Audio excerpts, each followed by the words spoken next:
저는 오늘 좁은 문 생명의 길이라는 제목으로 하나님의 말씀을 전하겠습니다. 오늘 말씀은요, 예수님께서 가르치신 산상수훈의 마지막 부분의 말씀입니다. 산상수훈은 예수님께서 공생애를 시작하시면서 제자들에게 천국에 대해 말씀해 주신 내용입니다. 예수님께서는 세례 요한으로부터 세례를 받으신 후에 광야에서 사단의 시험을 물리치셨습니다. 그리고 본격적으로 천국 복음을 전파하기 시작하십니다. 그 내용이 마태복음 4장 23절부터 25절까지에 자세히 나오는데 한번 보시면 예수께서 온 갈릴리에 두루 다니사 그들의 회당에서 가르치시며 천국 복음을 전파하시며 백성 중에 모든 병과 모든 약한 것을 고치시니 그의 소문이 온 수리아에 퍼진지라. 사람들이 모든 앓는 자 곧 각생병과 고통당하는 자 귀신 들린 자 간질하는 자 중풍병자들을 데려오니 저희를 고치시더라.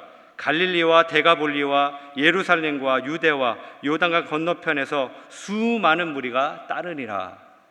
그러니까 예수님께서 천국 복음을 전파하시자마자 어떤 일이 벌어졌습니까? 놀라운 부흥의 역사가 일어난 것입니다. 여기 보시면요, 이스라엘의 맨 북쪽을 상징하는 갈릴리부터 시작해서 남쪽의 유다, 심지어는 건너편에 있는 요단강에 있는 사람들까지 전부 다 예수님께로 몰려들었다는 것입니다. 하루아침에 예수님은 슈퍼스타가 되셨습니다. 많은 사람들이 예수님의 얼굴을 보기 위해서 쫓아오기 시작했다는 것입니다. 그런데 이런 인기 절정의 순간에 예수님께서는요, 갑자기 제자들을 데리고 산으로 올라가셔서 말씀을 가르치십니다. 그 이유는 제자들과 무리들 가운데 있었던 잘못된 생각을 일깨워 주기 위함이었습니다. 많은 사람들이 예수님을 쫓았던 이유는 단 한 가지였습니다. 바로 예수님의 기적 때문이었습니다. 특별히 예수님의 병 고치는 능력과 치유가 그 원인이었습니다. 유대인들은요, 표적과 기사를 구하는 민족으로 잘 알려져 있습니다. 그래서 여러분들 아시겠지만 예수님의 공생의 기간 동안에 많은 유대인들이 와서 예수님께 표적을 구했죠. 근데 오늘날도 마찬가지 아닙니까? 오늘날도 많은 사람들이, 많은 성도님들이 모이는 집회는요, 다른 게 아니에요. 뭐 말씀 집회도 아니고요, 찬양 집회도 아니고요, 바로 신유의 집회입니다. 불치병이 낫는다든지, 아픈 사람이 낫게 되거나, 또 안진뱅이가 일어나거나, 또 귀신 들렸던 사람들이 고침을 받으면 거기에 많은 사람들이 모여든다는 것입니다. 당시 예수님도 치유 사역을 감당하셨습니다.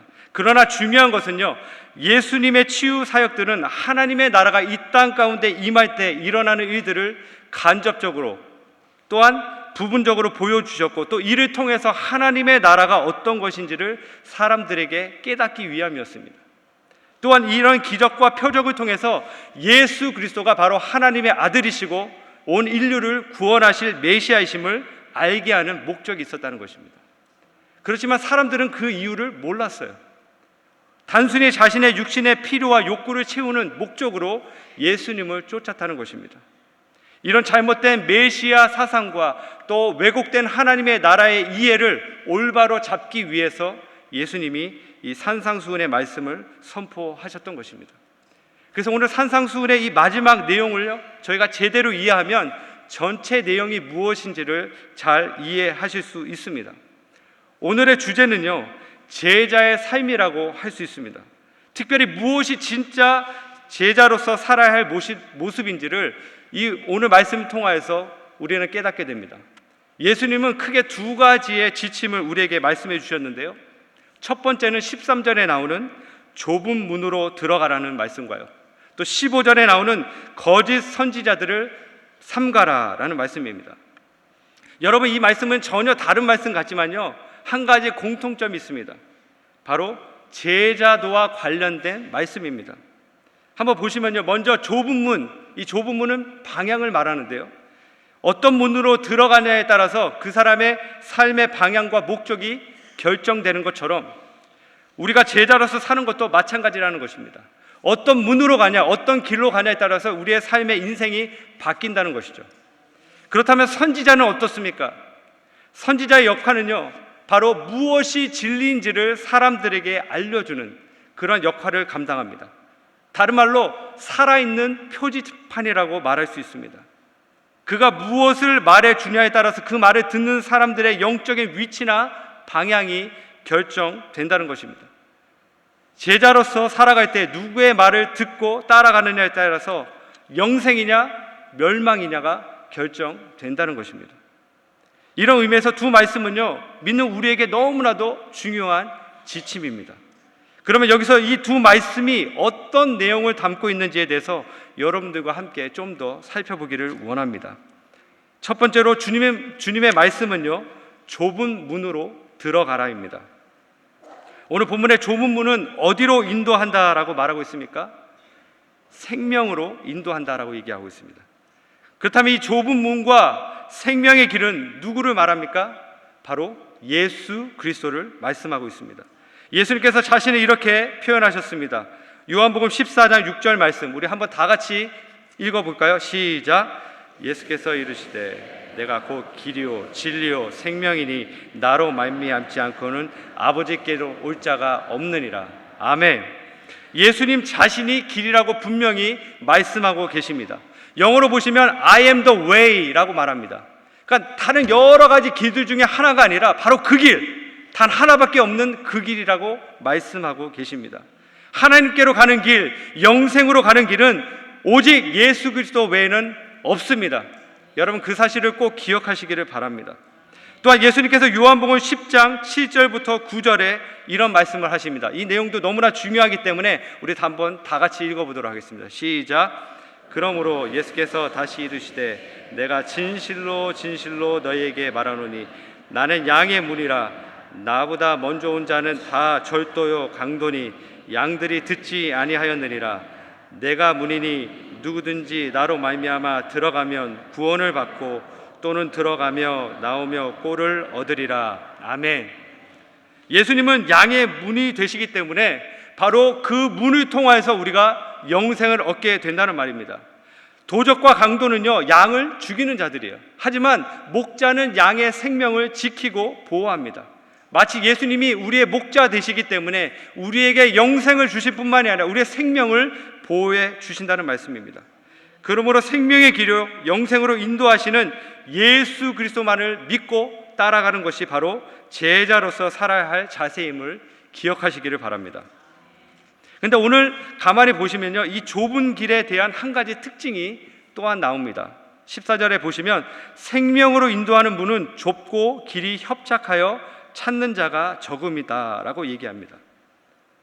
왜 좁은 길과 생명의 길은 협착하고 어려울까요? 그것은 우리 자신의 전적인 포기를 의미하기에 그렇습니다. 생명으로 인도하시는 예수 그리스도를 믿는다는 것은요, 자기 자신을 부인한다는 뜻입니다. 오늘 우리가 좀 오해하는 부분 중에 하나가 바로 영생을 얻는 것, 아주 쉽고 편안한 것으로 이해할 때가 참 많이 있습니다. 그냥 예수님을 내가 믿어주고 그냥 예수님을 나의 구주로 고백하면 그것으로 다 됐다라고 오해하는 부분들이 있습니다. 물론 예수 그리스도를 나의 구주로 영접하고 고백하는 것은 중요합니다. 거기서부터 시작하는 것 맞습니다. 하지만 결단코 우리가 놓치지 말아야 될 것은 그것으로 끝이 아니라는 것이에요. 마치 갓난아이가 태어나면 그것으로 끝났나요? 아니죠. 갓난아이가 이제는 젖을 먹고 건강하게 자라고 성장하는 것이 마땅한 것처럼 우리가 예수 그리스도 나의 구주로 영접하고 이제 새 생명을 얻었다면 그것으로 끝난 것이 아니라 이제는 주의 말씀을 듣고 그 말씀대로 순종하여서 성장하고 자라는 것이 마땅한 것입니다. 우리가 예수 그리스도를 믿고 영접했다는 것은요, 주님이 나의 주인이시고 나는 주님의 것이라는 뜻입니다. 그러므로 나의 모든 것, 나의 시간, 물질, 명예, 나의 비전, 나의 가족, 심지어는 나의 생명까지도 온전히 주님께 드리는 것을 의미하는 것입니다. 어떤 때는 우리가 이렇게 생각합니다. 예수님을 나의 일부므로 그냥 삼고 끼워 맞추려고 하는 그런 모습이 있는데요, 그것이 아니라 오히려 우리가 예수님께 모든 것을 드려야 되는, 올인해야 되는 것, 이것이 바로 좁은 문으로 들어간다는 의미인 것입니다. 레디컬이라는 책의 저자로 유명한 우리 데이빗 플랫 목사님께서 쓰신 Follow Me라는 책에 나오는 이야기입니다. 거기에 100% 무슬림 부족에서 태어난 한 여인이 있었습니다. 그 여인에게 이 데이빗 목사님께서 복음을 전하시게 되었습니다. 근데 이 여인이 만약 개종을 하게 되면 어떤 일이 벌어지냐면 이 여인은 추방당하는 것뿐만이 아니라 목이 잘리는 그런 위급한 상황에 놓여 있었습니다. 이때 목사님에게는 두 가지 선택이 있었습니다. 하나는 크리스천이 되는 것에 대해서 아주 간단하게 간편하게 설명해주고 끝내는 것이고요. 아니면은 정말 그 의미에 대해서 설명하면서 얘기해 주는 것. 근데 목사님께서는 두 번째로 선택했다는 거예요. 당신이 만약에 예수님을 영접하면 그 뜻은 주님이 당신의 주인이시요, 당신은 날마다 자기 자신을 부인하고 주님 안에서 죽는 것입니다. 내 삶에 대해서 죽고 친구들에 대해서 죽고 장래에 대해서 죽고 문자 그대로 죽어야 합니다. 그렇게 죽으면 예수 그리스도 안에서 새 생명을 얻게 되는 것입니다. 왜냐하면 예수님은 생명의 근원이시고 영생을 주시는 하나님이시기 때문에 그렇습니다 라고 담대하게 복음을 제시했다는 것이죠. 근데 이 여인이 정말 그 메시지, 쉽게 얘기하면 이거 아니에요? 예수님 믿으면 죽는다는 얘기예요. 죽으라는 얘기는. 근데 그 얘기를 받고요, 이 여인이 결단합니다. 예, 제가 예수님을 믿겠습니다. 그 이후로 이 여인에게 정말 그냥 비싼 대가를 치르는 일이 있었습니다. 뭐 온 가족으로부터 쫓김 당한 건 당연한 거고요. 온 사람들이 이 여인을 죽이려고 쫓아다녔다는 거죠. 결국은 홀로 외톨이 신세가 되어서 정말 그 힘든 시간들을 보내게 됐다고 얘기합니다. 그러나 데이빗 목사님께서 이런 얘기를 하세요. 결국 이 여인은 지금 자신의 동족을 살리는 그 선교사의 사역을 너무나도 훌륭하게 감당하고 있습니다 라는 그런 간증의 이야기를 제가 책에서 읽었습니다. 사랑하는 성도 여러분, 좁은 문 생명의 길을 찾는 자들이 적다고 말씀하신 예수님의 마음을 이해하시겠습니까? 예수님이 우리에게 원하시는 것은요, 바로 오늘도 우리 자신을 부인하고 날마다 내 십자가를 지고 주님을 쫓는 것을 원하십니다. 마태복음 16장 24절에 보시면 이에 예수께서 제자들에게 이르시되 누구든지 나를 따라오려거든 자기를 부인하고 자기 십자가를 지고 나를 따를 것이니라. 이러한 삶을 사시는 저와 여러분들이 되기를 간절히 축복합니다. 두 번째 말씀은요, 거짓 선지자들을 삼가라 라는 말씀입니다. 오늘 15절 말씀에 거짓 선지자들을 삼가라, 양의 옷을 입고 너희에게 나오나 속에는 노략질하는 일이라 라고 얘기합니다. 이 거짓 선지자의 특징이 먼저 양의 옷을 입고 우리에게 온다라고 얘기하고 있습니다. 다시 말해 이들은 전혀 우리와 상관없는 그런 사람들이 아니라는 얘기입니다. 뭐 다른 종교를 믿는 그런 사람들이 아니라 도리어 우리 공동체 안에 있는 아주 가까운 사람들임을 암시해 주고 있습니다. 겉으로 봤을 때는 분별하기가 힘들어요. 여러분, 이 마태복음은 유대인 크리스찬들에게 쓰여졌다라고 볼 수 있는데요, 당시 마태가 언급한 이 거짓 선지자들은 그리스도인 행세를 했던 유대주의자들이었다라는 견해가 이 신학자들 사이에서 지배적입니다. 그 이유는요, 유대인들의 걸림돌이 바로 율법이었기 때문에 그렇습니다. 여러분, 율법을 지키지 않으면 구원이 없다라고 그들이 늘 들어왔습니다. 예수님을 믿지만 예수님을 믿는 동시에 또한 율법을 반드시 지켜야 된다. 그러면 너희의 삶이 의로워진다.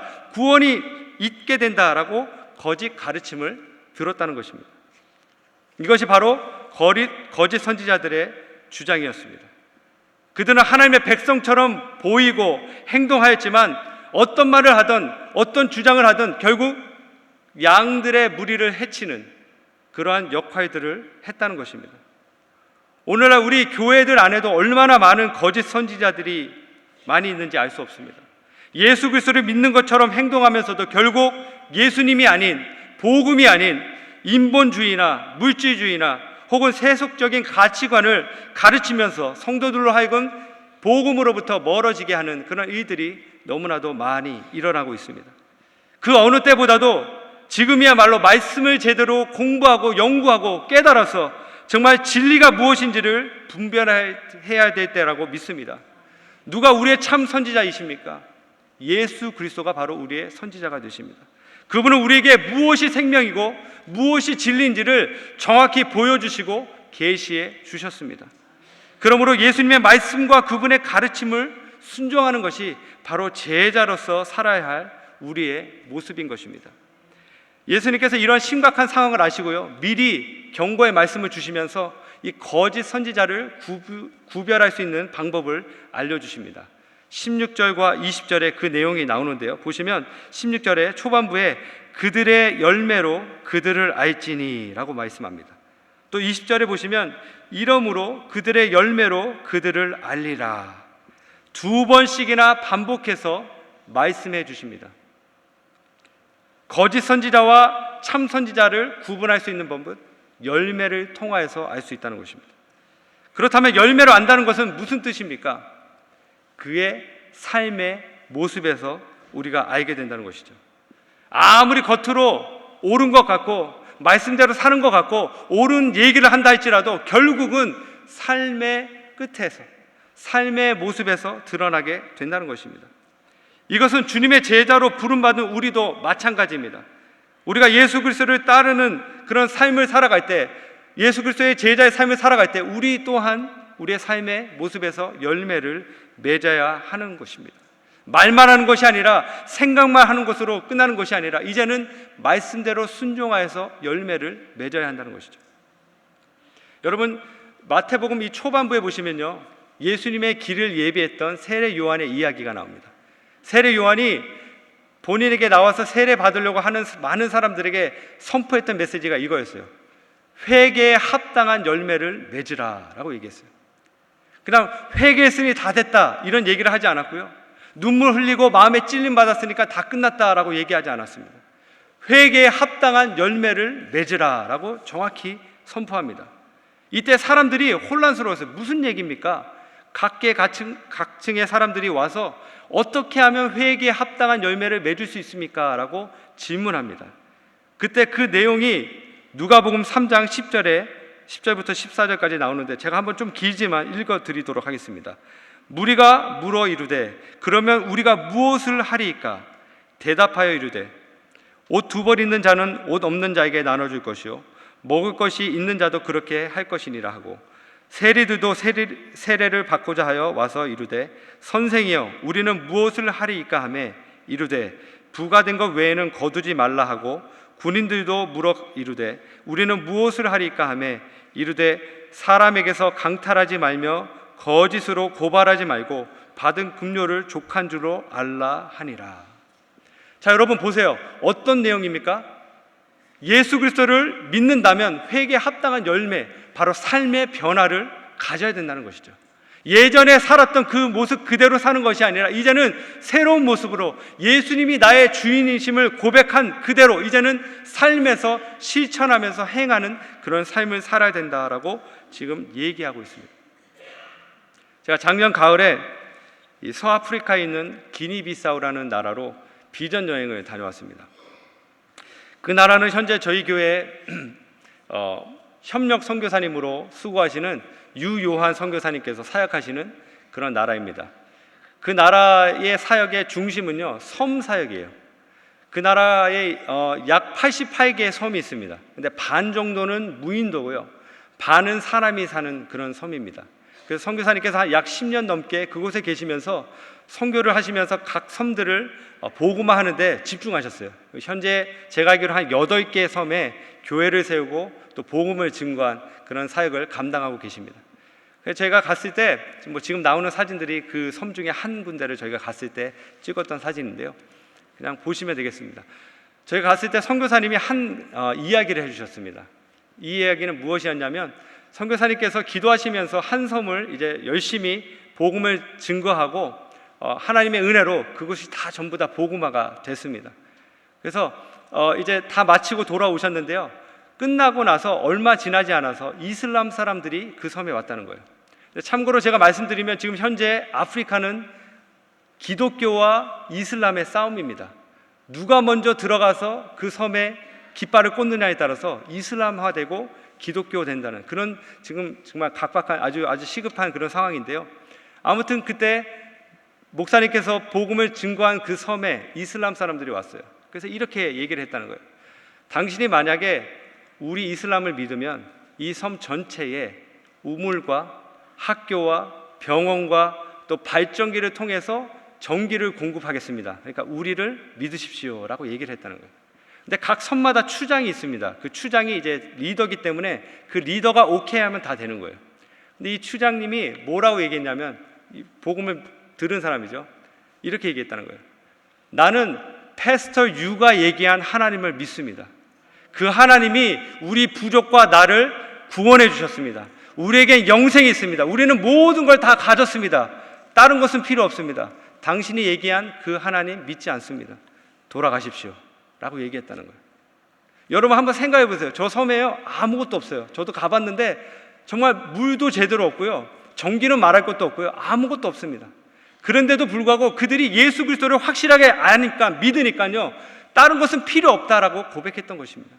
예수님을 만난 사람, 예수님을 정말 나의 구주로 영접한 사람은요, 그 이전의 삶에 대해서 돌이키고 이제는 주님을 쫓아가는 그런 삶을 살 수밖에 없는 것입니다. 여러분, 영생이 무엇입니까? 요한복음 17장 3절에 보시면 영생은 곧 유일하신 참 하나님과 그의 보내신 자 예수 그리스도를 아는 것이니라. 여러분, 영생은요 바로 하나님과의 관계입니다. 예수 그리스도를 아는 것, 그것이 바로 영생이라는 것이죠.